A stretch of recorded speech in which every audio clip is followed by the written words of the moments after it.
Friends and families, welcome to free baking class by Elfin. இன்றைக்கி எதை பற்றி பார்க்க போகிறோம்னா, கேக் மேலே டெக்கரேஷனுக்கு யூஸ் பண்ணுற கேக் பால்ஸ் அது பெயிண்ட் பண்ணுறது எப்படி, அப்புறம் கோல்டன் ட்ரிப்ஸ் எப்படி கொடுக்குறதுன்னு சொல்லிட்டு பார்க்கலாம். அப்புறம் கோல்டு பால்ஸ்ன்னு சொல்லிட்டு கேக் மேலே டாப்பர்ஸில் வைக்கிற அந்த எடிபிள் பெயிண்ட் எப்படி பண்ணுறதுன்னு சொல்லிட்டு இந்த வீடியோவில் ஃபுல்லாக எக்ஸ்பிளைன் பண்ணியிருக்கேன். வீடியோவை ஸ்கிப் பண்ணாமல் பாருங்கள், அப்போ தான் உங்களுக்கு புரியும். இது சாதாரண பெயிண்ட் அந்த மாதிரி இருக்காது, இது கொஞ்சம் டிஃப்ரெண்ட்டாக இருக்கும். வீடியோவை முழுசாக ஸ்கிப் பண்ணாமல் பாருங்கள், அப்போ தான் உங்களுக்கு புரியும். எங்களுடைய சேனல் உங்களுக்கு பிடிச்சிருந்துச்சுன்னா லைக் பண்ணுங்கள், ஷேர் பண்ணுங்கள், கமெண்ட் பண்ணுங்கள், சப்ஸ்கிரைப் பண்ணுங்கள். உங்களுக்கு பேக்கிங் பற்றின வேறு ஏதாவது தகவல் தேவைப்பட்டுச்சுன்னா கண்டிப்பாக கமெண்ட் பாக்ஸில் கமெண்ட் பண்ணுங்கள். நாங்கள் உங்களுக்கு ரிப்ளை பண்ணுறோம். முடியாத பட்சத்தில் உங்களுக்கு ஒரு வீடியோவே க்ரியேட் பண்ணி போடுறோம். ஒரு பாத்திரத்தில் சுடு தண்ணி எடுத்துக்கலாம். அந்த சுடு தண்ணி பாத்திரத்து மேலே ஒரு பவுல் வச்சுட்டு அந்த பவுலில் எந்த ஒரு ஈரமும் இருக்கக்கூடாது. மாதிரி இந்த பவுல் கீழே இருக்க சுடு தண்ணி கூட டச் ஆகாமல் பார்த்துக்கோங்க.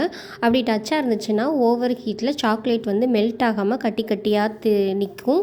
அதனால தான் இது கூடவே நான் தேவையான அளவு மில்க் காம்பவுண்ட் எடுத்திருக்கேன். நீங்கள் ஒயிட் காம்பவுண்ட் எடுத்துக்கிறதா இருந்தாலும் எடுத்துக்கலாம், இல்லை மில்க் காம்பவுண்ட் எடுத்துக்கிறதா இருந்தாலும் எடுத்துக்கலாம். சில பேர் இன்னமும் நினச்சிட்ருக்காங்க ஒயிட் காம்பவுண்டும் மில்க் காம்பவுண்டும் ஒன்று தான் அப்படின்னு. ஆனால் அதுவும் இதுவும் வேறு வேறு. மில்க் காம்பவுண்டுங்கிறது வேறு, ஒயிட் காம்பவுண்டுங்கிறது வேறு.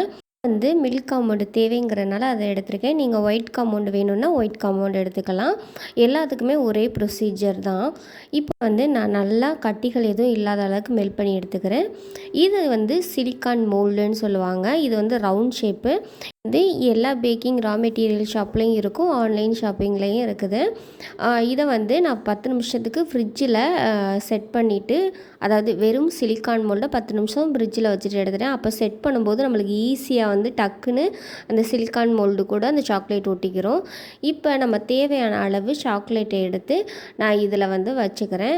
ரொம்பலாம் வைக்க வேணாம், ஒரு கால்வாசி அளவு அந்த அளவு வச்சுட்டு நல்லா இதை ஈவனாக நீங்கள் ஸ்ப்ரெட் பண்ணி எடுத்துக்கணும். நீங்கள் டார்க் காம்பவுண்ட் சாக்லேட்டா அல்லது ஒயிட் காம்பவுண்ட் சாக்லேட் எடுத்து மெல்ட் பண்ணியிருந்தீங்கன்னா தண்ணியாக லிக்விடாக இருக்கும். ஆனால் இந்த மில்க் காம்பவுண்ட் சாக்லேட் இந்த மாதிரி கெட்டியாக தான் இருக்கும். இந்த மாதிரி நீங்கள் எல்லா மோல்டுலேயும் சேர்த்துட்டு இந்த மாதிரி ஒரு ப்ரஷ்ஷு வச்சு எல்லா இடத்துலையும் சாக்லேட் படுற மாதிரி ஈவன் பண்ணி விட்டுக்கோங்க. எட்ஜஸ்லலாம் நல்லா ஈவன் பண்ணி விடுங்க. அப்போ தான் நீங்கள் டீமோல்ட் பண்ணிவிட்டு அதை ஒரு பால் மாதிரி நீங்கள் ஷேப்புக்கு கொண்டு வரும்போது அது உடையாமல் இருக்கும். அதனால தான் இதை நல்லா ஸ்ப்ரெட் பண்ணி எடுக்கணும்னு சொல்கிறோம். இப்படி ஸ்ப்ரெட் பண்ணிவிட்டு எட்ஜில் அழிஞ்சி இருக்கிற எக்ஸ்ட்ரா சாக்லேட்டை இந்த மாதிரி ஒரு நைஃப் வச்சு நீங்கள் க்ளீன் பண்ணி எடுத்துக்கோங்க. இதை நான் ஒரு 10 நிமிஷம் ஃப்ரிட்ஜில் வச்சு எடுத்துக்கிறேன். இது கூடவே இதுதான் லிக்விடு எவாப்ரேட்டர்னு சொல்லுவாங்க. அதாவது நார்மலாக இது பெயிண்ட்டு, அதாவது எடிபிள் தான், இது பெயிண்ட்டுக்கு யூஸ் பண்ணுறது. நார்மல் தண்ணியிலையோ அல்லது எண்ணெயிலையோ அல்லது லெமன்லேயோ கலக்க முடியாது, கலந்தாலும் அது பர்ஃபெக்டாக இருக்காது. ஆனால் இந்த லிக்விடு எவாப்ரேட்டர் சேர்த்து நீங்கள் கலக்கும்போது தான் அந்த பெயிண்ட் கன்சிஸ்டன்சியில் உங்களுக்கு வரும். ஆன்லைன்லேயும் கிடைக்கிது, பேக்கிங் ரா மெட்டீரியல் ஷாப்லேயும் கிடைக்கிது. இது 125 கிராம் 100 ரூபா அந்த மாதிரி வரும். இது சின்ன பாட்டிலே வாங்கிக்கலாம். ஏன்னா நம்ம இது மேக்ஸிமம் ரெகுலராக யூஸ் பண்ண மாட்டோம்ல, அப்போ எக்ஸ்பைரி டேட் முடிஞ்சிடும். அதனால் ஒரு 100 ml அந்த மாதிரியே நீங்கள் வாங்கிக்கலாம். அதுக்கப்புறம் பார்த்தீங்கன்னா இதை நார்மல் ரூம் டெம்பரேச்சர்லேயே ஸ்டோர் பண்ணலாம், ஃப்ரிட்ஜில் ஸ்டோர் பண்ணணுன்னு அவசியம் இல்லை. ரெண்டாவது பார்த்தீங்கன்னா இது ஆவியாகக்கூடிய தன்மை உடையது. அதாவது ஆவியாகுனா இப்போ பெட்ரோல் ஓப்பன் பண்ணி வச்சுட்டோன்னா பெட்ரோல் காற்றுல ஆவியாகும்ல, அந்த மாதிரி இந்த லிக்விட் எவாப்ரேட்டரும் காற்றுல கரைஞ்சி போயிடும். அதனால இது ஏர் டைட் மாதிரி நல்லா க்ளோஸ் பண்ணி தான் வைக்கணும். இதோட ஸ்மெல் எப்படி இருக்கும்னா பன்னீர் சோடா, அதாவது ரோஸ் ஸ்மெல் வரும் தெரியுமா, பன்னீர் சோடாவில் அந்த மாதிரி ஒரு ஸ்மெல்லில் இருக்கும். பார்த்திங்கன்னா இது எடிபிள் கோல்டு லஸ்டட் டஸ்ட்டுன்னு சொல்லுவாங்க. அதாவது ஜிகினா பொடி மாதிரி இருக்கும். இது எடிபிள், அதாவது சாப்பிடக்கூடிய உணவு தான். இது நான் கோல்டு, காப்பரு அண்டு சில்வர் இந்த மாதிரி 3 கலர்ஸில் வச்சுருக்கேன். உங்களுக்கு தேவையான கலர்ஸ் எல்லாமே ஆன்லைன்லேயே அவைலபிளாக இருக்குது. ஒரு பீஸோட ரேட் பார்த்திங்கன்னா 160 150, அதாவது 150லேருந்து 160 ரூபா அந்த ரேஞ்சில் இருக்கும். இதையும் இந்த லிக்விட் எவாப்ரேட்டரை வச்சு தான் தான் அந்த பெயிண்ட் வந்து நம்ம மிக்ஸ் பண்ண போகிறோம். நீங்கள் இதை சில பேர் சொல்லுவாங்க லெமனில் வந்து கலந்து இது பண்ணலாம், அப்படி இல்லைன்னா ஆயிலில் கலந்து இது பண்ணலாம் அப்படின்லாம் சொல்லுவாங்க. ஆனால் நீங்கள் லெமனில் கலந்து செய்யும்போது அது வந்து அப்படியே எப்படி சொல்கிறது, புளிக்கிற டேஸ்ட்டில் இருக்கும் அந்த கேக்கு சாப்பிடும்போது. அதனால தான் சில பேர் தண்ணி சேர்த்து கூட பண்ணலான்னு சொல்லுவாங்க. நான் அதிலலாம் பண்ண முடியாது. இந்த கோல்டு பெயிண்ட்டுக்குன்னு லிக்விட் எவாப்ரேட்டர் யூஸ் பண்ணால் தான் அது கரெக்டாக வரும். இப்போ வந்து நான் கோல்டு கலர் லஸ்ட் எடுத்துருக்கேன்.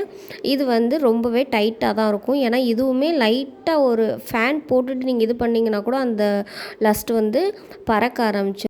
அளவுகள்லாம் எதுவும் இல்லை. உங்களுக்கு எவ்வளவு தேவையோ, நீங்கள் நிறையா பெயிண்ட் பண்ணுறீங்கன்னா நிறையா எடுத்துக்கலாம், கொஞ்சமாக பெயிண்ட் பண்ணுறீங்கன்னா கொஞ்சமாக எடுத்துக்கலாம். நான் வந்து ஓரளவுக்கு எடுத்திருக்கேன். எனக்கு எவ்வளோ தேவையோ அந்த அளவுக்கு நான் இதை எடுத்திருக்கேன். இது வந்து இவ்வளோ நைஸாக அப்படி தின்னாக தான் இருக்கும். இது வந்து நான் 2 ஸ்கூப் மாதிரி எடுத்திருக்கேன். எடுத்துகிட்டு இது கூடவே நான் வந்து லிக்விடு எவாப்ரேட்டர் இருக்குல்ல, அது வந்து டைட்டாக தான் க்ளோஸ் ஆகிருக்கும். அதை வந்து ஓப்பன் பண்ணிவிட்டு உடனே மூடிடுங்க. ஏன்னா இது வந்து ஆவியாயிரும். அதனால தான் இதை வந்து ஷேக் பண்ணிவிட்டு நான் இது வந்து ஸ்பூன் அளவு எடுத்துக்கிறேன். இந்த 1/4 டீஸ்பூன் எதுக்குன்னா, நான் எடுத்திருக்க லஸ்ட்டுக்கு வந்து இது வந்து கரெக்டாக இருக்கும். இது ஊற்றுனோன்னா ஆசிடு பொங்குள்ள சுருன்னு சொல்லலாம், அந்த மாதிரி இருக்கும். இதை வந்து நான் ஒரு பெயிண்ட் ப்ரஷ் வச்சு நல்லா கலந்து எடுத்துக்கிறேன். கலந்து எடுத்துட்டு கொஞ்சம் நம்மளுக்கு தண்ணியாக இருக்கிற மாதிரி தான் இருக்கும். அப்படி ரொம்ப தண்ணியாக இருக்கிற மாதிரி இருந்துச்சுன்னா நீங்கள் இன்னும் கூட கொஞ்சம் கோல்டு லஸ்ட்டு வந்து சேர்த்துட்டு நல்லா கரைச்சி வச்சுக்கோங்க. இப்போ ஃப்ரீசரில் வச்ச சாக்லேட் வந்து நல்லா செட் ஆயிருச்சு. இப்போ இதை வந்து நான் 2வது கோட்டிங் கொடுத்து எடுத்துக்கிறேன். ஏன்னா அப்போ தான் அது வந்து உடையாமல் இருக்கும். 2வது பார்த்திங்கன்னா, நீங்கள் ரொம்ப லேசான சாக்லேட் கோட்டிங் கொடுத்தீங்கன்னா இந்த பாலை வந்து நீங்கள் கேக்கில் செட் பண்ணதுக்கப்புறம் அது வந்து உருகிரும், வெயிலுக்கு வந்து உருகிரும். ஃப்ரிட்ஜிலே இருந்தால் உடையாமல் இருக்கும். நீங்கள் வந்து நார்மல் டெம்பரேச்சரில் வைக்கும்போது உடஞ்சிரும். கொஞ்சமாவது லைட்டாக திக்காக கொடுத்தீங்கன்னா தான் அது வந்து ஓரளவு ரூம் டெம்பரேச்சர்லேயும் அந்த பால்ஸ் வந்து உடையாமல் இருக்கும். இந்த பால்ஸ் எல்லாம் நான் டீமோல்ட் பண்ணி எடுத்துக்கிறேன். நீங்கள் டீமோல்ட் பண்ண பால்ஸ் எல்லாம் எப்படி ஒன்றா சேர்க்கணுன்னா, கீழே வந்து ஒரு பாத்திரத்தில் தண்ணி வச்சுக்கோங்க. அதாவது சுடு தண்ணி வச்சுக்கோங்க. அது மேலே ஒரு தாளம் இல்லைன்னா ஒரு கிண்ணம் அந்த மாதிரி வச்சுட்டு, அந்த சூடு வந்து அந்த கிண்ணத்தில் இருக்கும்ல, அதில் வந்து இந்த சாக்லேட் வந்து மெல்ட் ஆகும். அப்போ பாதியை குப்புறக்க கவுத்துட்டு இந்த மாதிரி ஒட்டி எடுத்திங்கன்னா உங்களுக்கு ரவுண்டான ஷேப்பில் வந்து பால்ஸ் வந்து கிடச்சிடும். இப்படி பண்ணிங்கன்னா உங்களுக்கு ஈவனாக கிடைக்கும். ஏதாவது பிசுறு தட்டுற மாதிரி இருந்தால் கூட அது வந்து அந்த மூடியிலே வந்து ஒட்டிரும்.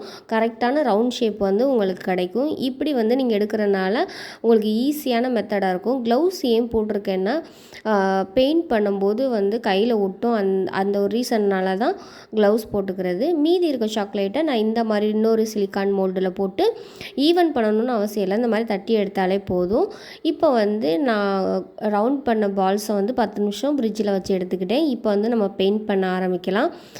க்ளவுஸ் கட்டாயமாக போடணுமான்னு கேட்டிங்கன்னா, அது கை ஃபுல்லாக ஒட்டிகிட்டே இருக்கும் காயிற வரைக்கும். அந்த ஒரு ரீசன்னால் க்ளவுஸ் போட்டோன்னா நம்ம க்ளவுஸ்லேயே மாட்டி எடுத்துக்கலாம்.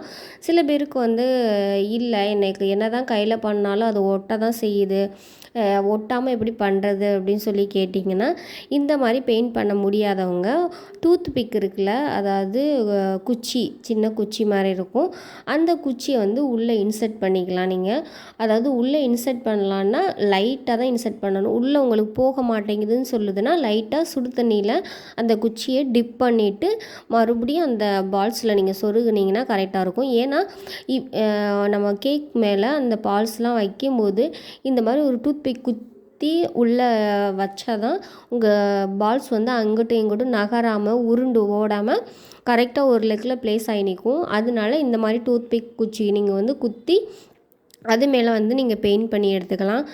இப்போ வந்து ஃப்ரிட்ஜில் வச்ச சாக்லேட் இதுவும் வந்து நல்லா செட் ஆகிடுச்சு. இதையும் டீமோல்ட் பண்ணிவிட்டு இதுலேயும் நான் ஃபுல்லாக பெயிண்ட் பண்ணிக்கிறேன். இந்த மாதிரி சாக்லேட்ஸில் எல்லாத்துலேயும் பெயிண்ட் பண்ணும்போது அது வந்து பார்க்கவே ஒரு அட்ராக்டிவ் லுக்காக இருக்கும். இந்த மெத்தடில் தான் நீங்கள் வந்து சாக்லேட் வந்து கலர் பண்ணணும். மாதிரி சாக்லேட்டில் கலர்ஸ் பண்ணி யூஸ் பண்ணுறதுனா சாக்கோ ஓவர்லோடு, சாக்கோ ட்ரஃபிள் அந்த மாதிரி கேக்ஸ்க்கெல்லாம் நிறையவே யூஸ் பண்ணுவோம். அப்புறம் பார்த்திங்கன்னா வெட்டிங் கேக்ஸு அந்த மாதிரி கேக்ஸ்லலாம் கோல்டன் ட்ரிப்ஸ், அதாவது கேக்கோட எட்ஜில் வந்து சில்வர் கலர் கோல்டு கலரில் அவுட்லைன் கொடுக்குற மாதிரி அதுக்குமே இந்த கோல்டு லஸ்ட்டும் அண்டு எவாப்ரேட்டரும் சேர்த்த மிக்சிங்கை தான் நம்ம யூஸ் பண்ணுவோம். ரெண்டாவது பார்த்திங்கன்னா நீங்கள் ஒயிட் காம்பவுண்ட் சாக்லேட் யூஸ் பண்ணுறீங்கன்னா அதுலேயும் இந்த பெயிண்ட் பண்ணிக்கலாம். சில பேருக்கு வந்து எனக்கு நேச்சுரலாக ஷைனிங்காக ஒரு பெயிண்டிங் வேணும்னா இந்த மாதிரி சாக்லேட் கலர்ஸ்னு நார்மலாக எல்லா பேக்கிங் ரா மெட்டீரியல் ஷாப்லேயும் கிடைக்குது. இந்த கலரை தான் நீங்கள் யூஸ் பண்ணணும். லிக்விடு ஃபுட் கலர்னு இருக்கும்ல, அதை வந்து இந்த ஒயிட் காம்பவுண்ட் சாக்லேட்டுக்கு சேர்க்கக்கூடாது. இந்த மெத்தடையும் நீங்கள் ஃபாலோ பண்ணிக்கலாம். நெக்ஸ்ட்டு பார்த்திங்கன்னா யூஸ் பண்ண கோல்டு லஸ்டடு யூஸ் பண்ணது போக மீதி இருக்கும்ல, அதை என்ன பண்ணணும்னு கேட்டிங்கன்னா அது வந்து ட்ரை ஆயிரும். அப்படியே அந்த பாத்திரத்துலேயே ஒட்டி ஒட்டி இருக்கும். அதை வந்து நீங்கள் ஒரு ஏர் டைட்டான பாக்ஸில் போட்டு வச்சுக்கலாம், இல்லை அப்படியே வச்சுக்கிறதுனால வச்சுக்கலாம். மறுபடியும் நீங்கள் யூஸ் பண்ணும்போது அதுலேயே கொஞ்சம் லிக்விட் எவாப்ரேட்டரை சேர்த்துட்டு மறுபடியும் நீங்கள் ரீயூஸ் பண்ணிக்கலாம். அதனால எந்த ப்ராப்ளமும் வராது. அந்த மாதிரி நீங்கள் பெயிண்ட் பண்ணுறதுக்கு, ட்ரிப்ஸு கொடுக்குறதுக்கு, அவுட்லைன் கொடுக்குறதுக்கு, அந்த கோல்டன் பால்ஸு அப்படி இல்லைன்னா சாக்லேட் கலர் பண்ணுறது எல்லாத்துக்குமே இந்த மெத்தடை தான் ஃபாலோ பண்ணணும். இந்த தகவல் உங்களுக்கு பிடிச்சிருந்துச்சுன்னா எங்களுடைய சேனலை லைக் பண்ணுங்கள், ஷேர் பண்ணுங்கள், கமெண்ட் பண்ணுங்கள், சப்ஸ்கிரைப் பண்ணுங்கள். உங்களுக்கு வேறு ஏதாவது தகவல் தேவைப்பட்டுச்சுன்னா கண்டிப்பாக கமெண்ட் பண்ணுங்கள். நாங்கள் உங்களுக்கு ரிப்ளை பண்ணுறோம். நீங்கள் ஃப்ரீயாகவே பேக்கிங் கற்றுக்கிற நாங்கள் முடிஞ்ச அளவுக்கு எங்களால் முடிஞ்ச ஹெல்ப்பை நாங்கள் பண்ணுறோம். நீங்கள் கொடுக்குற ஆதரவுக்கும் சப்போர்ட்டுக்கும் ரொம்பவே நன்றி. Thank you for all.